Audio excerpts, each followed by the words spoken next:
You ready for your meeting with the President, Prime Minister?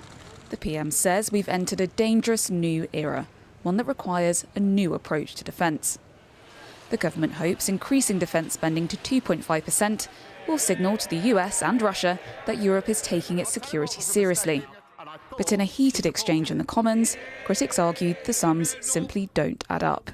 How is it that the Defence Secretary says 6 billion and he says 13.4 billion? If you take the financial year this year and then you take the financial year for 2027-28, the difference between the two is 13.4 billion. Mr. Speaker, someone needs to tell the Prime Minister that being patronising is not a substitute.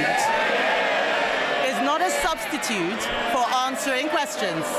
The PM was also challenged on how any additional money would be spent. We want to support him.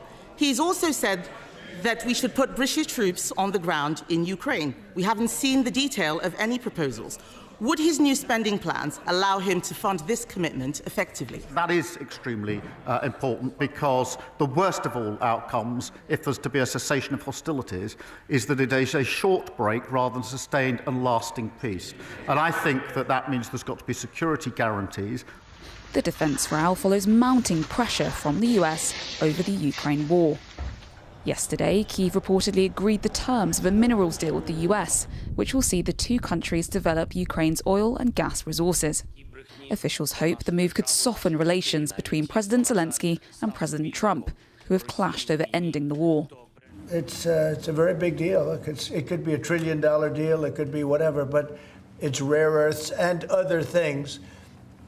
And look, we're spending hundreds of billions of dollars on Ukraine and Russia fighting. The UK is among many Western countries urging the US to include European leaders and Ukraine in negotiations for a peace deal.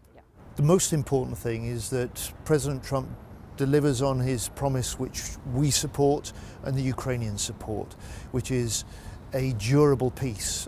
Ending the war on terms favourable to Ukraine will be high on the PM's agenda when he meets with President Trump this week. Jasmine Kaman-Shaleshi, ITV News, Westminster.